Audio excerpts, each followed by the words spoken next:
Welcome to Layer the Alchemist, where we discuss all things heavy metal and hard rock.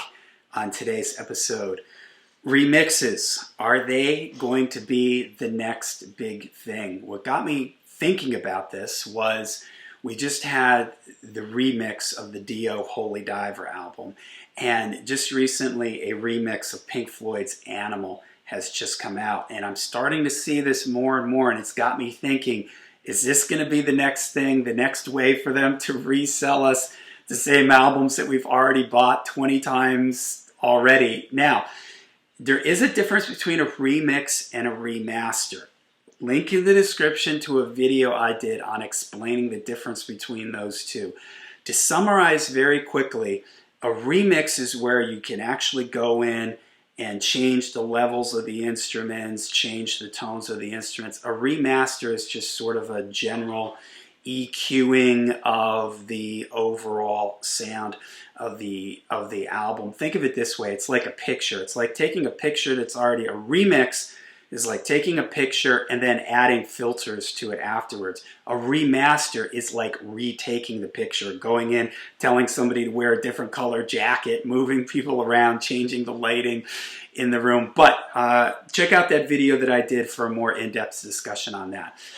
All right, well, as we know, I've also done videos on, and I'll link to this too, on how many times can things be repackaged and remastered.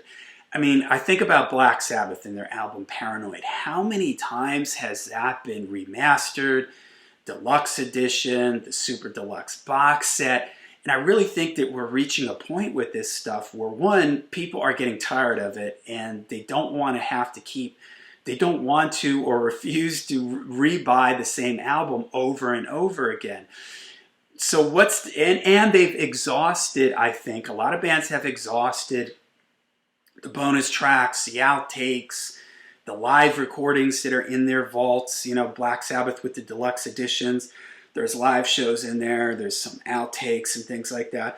But bands are getting to the point where they're exhausting all this stuff, and I don't really think that there's anything left, like stuff that wasn't released on the album, songs that weren't released on the album, singles mixes, radio edits, mono mixes, all these things. They've already dug all these things up. They've already used them on bonus tracks, box sets, super deluxe, super duper deluxe, 40th anniversary, 25th anniversary. They've already used all these things. And now, let's face it, the stuff that sells the most for these record companies are these legacy artists: Led Zeppelin, Judas Priest, Black Sabbath, Pink Floyd, The Doors, Hendrix, all that kind of stuff. That's why they've repackaged and remastered and reissued these things so many times, because there's an audience for this, and these albums are so popular that people will buy these things.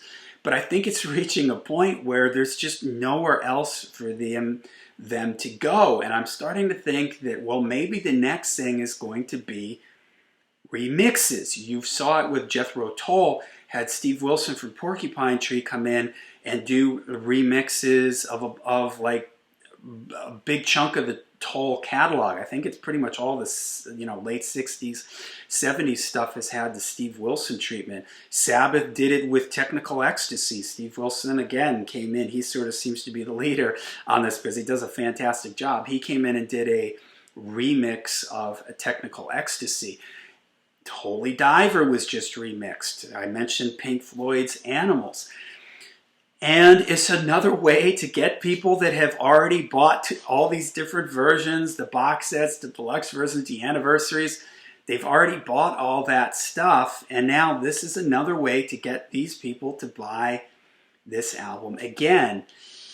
How do I feel about that? Well, Darren and I did a Sabbath Sunday on the Dio Holy Diver remix, and there were a lot of comments like, why would you mess with this album?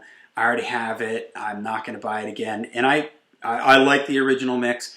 I totally get that, and I totally respect that, and I understand that. But there are a certain number of fans, like with the Dio Holy Diver remix, that are interested in this and are curious. And especially on the Holy Diver remix, there were songs, a lot of the songs that had fade outs didn't fade out now, so there was extra music. There was extra guitar soloing. there were count-ins on the intros. There were little things brought up in the mix that I had never really noticed or heard before. Maybe they were buried in the mix or whatever. And so I guess that's what it is offering to the fans, and I'm okay with that. Just as long as, like me and Darren commented on the Holy Diver remix, just as long as the original is still available to people. So if people don't want to do the remix, if they want to hear the original, they still have that option. When I gave a quick listen to Pink Floyd's Animals, I'm not going to do a whole review of that. I don't know, maybe I will make a video on that. You know, there were some things that jumped out at me right away, and it was a little like, whoa, you know, this really sounds different to me. But I had the same reaction to Holy Diver when I heard that remix. I was a little taken aback at first, because let's face it, when you've listened to an album hundreds, thousands, tens of thousands of times, for better or for worse, it is burnt into your memory and you remember it that way. And I think I've used this example in other discussions. It's like a movie, you know, The Godfather. The Godfather has all these scenes in it, you know, where they're in the room talking, the Godfather's talking to the family, and it's so darkly, there's so little light, it's so dark. You know, by today's movie standards, they would probably never do that.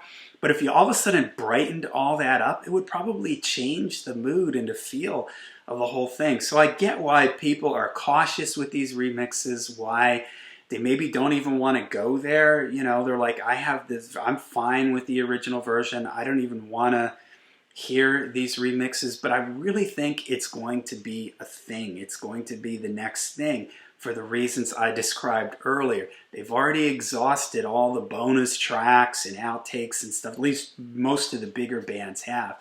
And it's like, where do you go from here? And these record labels are constantly looking for ways to repackage these classic albums because they know it will sell. I've seen tons of people on YouTube discussing, you know, reviewing the Animals remix. These are people that have multiple versions of this album already.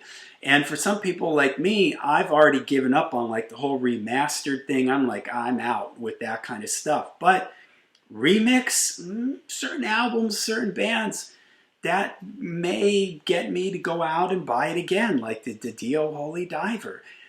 All right, so that's what I think. I really think that this might be the next thing, another way for these record labels to repackage these albums that we've already all bought way too many, probably too many times than we want to admit, but another way to entice us in to hear these things, especially when they're well done. You know, it can really open up and you can hear things you never heard before. They can add things that were buried in the mix or maybe just completely muted in the mix to bring them back up. So there you go. All right, let me know what you guys think. What do you think of this whole remix trend? Do you think it's going to be the next thing? Are you down with it, or are you completely against it? Or are you sort of on the fence? Depends on the artist. Just what are your overall general thoughts of the whole remix thing? Make sure you check out my other video on the difference between remasters and remixes down below in the description. Let me know what you guys think. Make sure you subscribe to all my socials. I got that linked in the description down there also. And until we see you again, make sure you rock hard, ride free.